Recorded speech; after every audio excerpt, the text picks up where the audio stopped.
जी हाँ दोस्तों, आज के इस वीडियो में हम लोग चर्चा कर रहे हैं कॉन्स्टिपेशन यानी कब्ज की। इसमें हम आपको बताएंगे कि कैसे आप 8 से 10 मिनट के अंदर अपनी कब्ज यानी कॉन्स्टिपेशन से छुटकारा पा सकते हैं। साथ ही बताएंगे कुछ होम रेमेडीज़ यानी घरेलू उपचार, कुछ स्पेसिफिक एक्सरसाइजेज और कुछ डाइट रिलेटेड हेल्थ टिप्स। जी हाँ दोस्तों, जिसके ज़रिए आप हमेशा हमेशा के लिए अपनी कॉन्स्टिपेशन से छुटकारा पा सकते हैं। दोस्तों, कॉन्स्टिपेशन एक ऐसी समस्या है, एक रिसर्च के ज़रिए पता चला है इंडिया की लगभग 22% पॉपुलेशन कॉन्स्टिपेशन से सफ़र करती है। जी हाँ दोस्तों, ये अगर महीने में 1-2 बार होती है तो डरने की कोई बात नहीं है, लेकिन अगर ये रेगुलर बेसिस पे होती है, वीकली होती है या मंथ में कई बार होती है, तो ये कभी कभी कॉम्प्लिकेटेड इश्यूज़ यानी खूब बहुत ही ख़तरनाक डिजीज़ यानी रोग का रूप ले लेता है। उनमें से कुछ के नाम मैं आप लोग को बताना चाहूँगा, जैसे हेमोरॉइड्स यानी पाइल्स, जिसे बवासीर के नाम से भी जाना जाता है। जहाँ दोस्तों पाइल्स एक ऐसी कंडीशन होती है जिसमें एनस का जो ब्लड वेसल्स होता है, खास करके जो वेंस होता है, वो इन्फ्लाम्ड हो जाता है, और जब उधर से ड्राई और हार्ड स्टूल जोर लगा के पास किया जाता है तो वो रप्चर यानी ब्रेक कर जाता है, जिससे ह्यूज ब्लीडिंग होता है और कभी कभी इन्फेक्शंस होने का भी चांसेस रहता है। साथ ही एक है एनल फिशर। जी हाँ दोस्तों, ये भी बिल्कुल उसी तरह है। इसमें जो रेक्टम और एनस का जो लाइनिंग होता है वो ब्रेक कर जाता है, यानी कि इनर वॉल, जिसके वजह से भी ब्लीडिंग होता है। साथ ही एक होता है एनस या एनल फिस्टुला। जी हाँ दोस्तों, ये एक तरह का टेनल फॉर्म हो जाता है एनस और स्किन के बीच में। साथ ही कुछ है डाइवर्कुलेटिस नाम से। ये क्या होता है, रेक्टम का जो शेप होता है हम लोग का वो स्पाइरल होता है, तो उसमें क्या होता है, कभी कभी स्टूल बहुत टाइम तक लॉज कर जाता है, जिसके से वहाँ पे इन्फ्लामेशन, क्रोनिक इन्फ्लामेशन हो जाता है, अल्सर हो जाता है, तो उससे भी ब्लीडिंग होता है बहुत टाइम।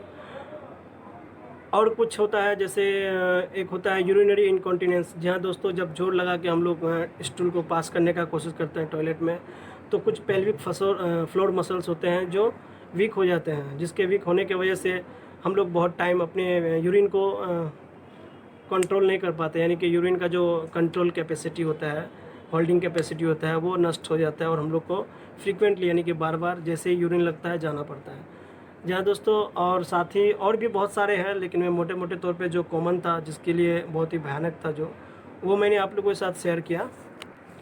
अब बात करते हैं इसके कारणों की। जी हाँ दोस्तों, इसके तो कॉन्स्टिपेशन के बहुत सारे कारण हैं, उसमें से जो मोटे मोटे तौर पे जो है मैं वो बता देना उचित समझता हूँ, क्योंकि अगर मैं सारे कारणों को बताना चाहूँ तो मैं अगर 3 घंटे की एक वीडियो शूट करूँ तो वो भी कम पड़ जाएगी।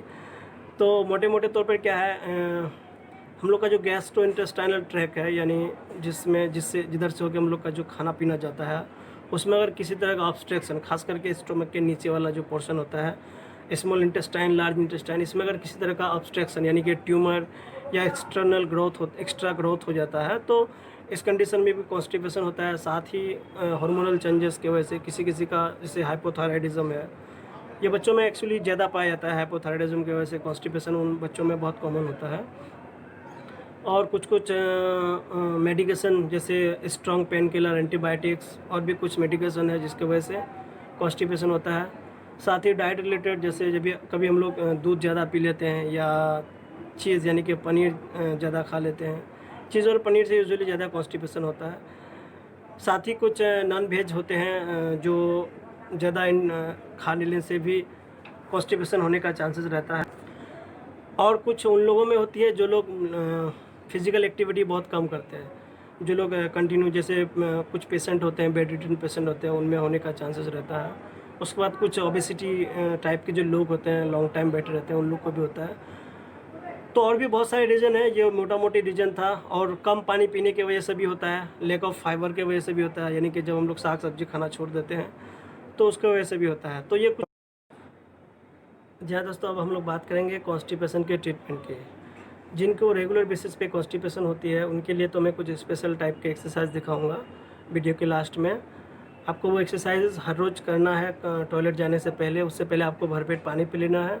अगर आप गर्म पानी पीते हैं तो अच्छी बात है। पानी का अमाउंट 500 ml से कम नहीं होना चाहिए, उससे ज़्यादा पी सकते हैं।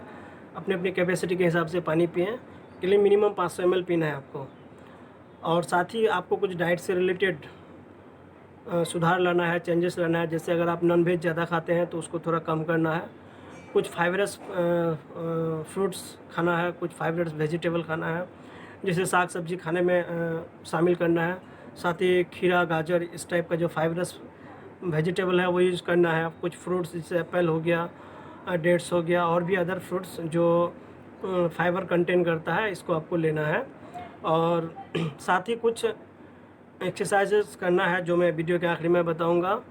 और जिन लोगों को ऑब्स्ट्रक्शन की वजह से होता है उनको तो डॉक्टर दिखाना पड़ेगा, क्योंकि ऑब्स्ट्रक्शन क्यों अगर हुआ है तो वो जो अल्ट्रासोनोग्राफी होता है या एंडोस्कोपी होता है उसके ज़रिए पता चलेगा। और साथ ही कुछ लैक्सेटिव ग्रुप के मेडिकेशन हैं जिनको 5-6 दिन से नहीं हो रहा है, तो लैक्सेटिव ग्रुप के कुछ मेडिकेशंस हैं वो ले सकते हैं, लेकिन ये डॉक्टर की सलाह से लें तो अच्छा रहेगा। उससे पहले आप एक बार डॉक्टर से मिल लें, क्योंकि वो 1 टाइम डोज होता है, आप कंटिन्यू बेसिस पे नहीं ले सकते हैं। और जो लोग चलते फिरते नहीं हैं वो थोड़ा फिजिकल एक्टिविटी करें, क्योंकि बॉडी का जो स्मॉल इंटेस्टाइन और लार्ज इंटेस्टाइन का जो स्ट्रक्चर है वो डिस्प्ले में आप ये जो आप देख रहे हैं ये थोड़ा कर्व है। तो एक्सरसाइज जो मैं बताऊंगा वो कुछ स्ट्रेचिंग बताऊंगा असेंडिंग कोलन और डिसेंडिंग कोलन का। वो एक्सरसाइज करने से क्या होगा, आपका जो ये स्टोमक जो आप ये गोल गोल स्पायरिकल स्ट्रक्चर देख रहे हैं इसमें बहुत टाइम में लॉज होकर रह जाता है। अगर आप स्ट्रेचिंग देते हैं तो वो जो स्टूल होता है वो साइड हो जाता है उसमें एक प्रेशर पड़ने से, और फिर वो धीरे धीरे डिसेंडिंग कोलन की तरह आने लगता है, फिर रेक्टम, फिर एनल। और इसके साथ ही कुछ पोजीशन भी बताऊंगा वीडियो में आपको लास्ट में कि किस टाइप से आपको बैठना है टॉयलेट में। जी हाँ दोस्तों, ये कुछ पोजीशंस है, देख लीजिए आप। ये जो पोजीशन है ये रॉन्ग पोजीशन है, आपको ये पोजीशन पे बैठना है, ये करेक्ट पोजीशन है। और वीडियो में भी मैं आपको दिखाऊंगा। और साथ ही पानी इंटेक करें, वाटर इंटेक करें खाना खाने के बाद, यानी 1 घंटे या आधे घंटे के बाद।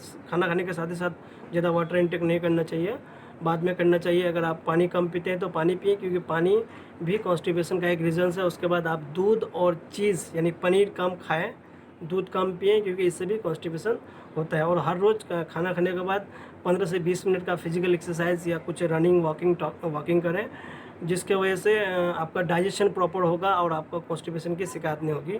और खाने में फाइबर मिलाए, पानी पर्याप्त मात्रा में पिएं।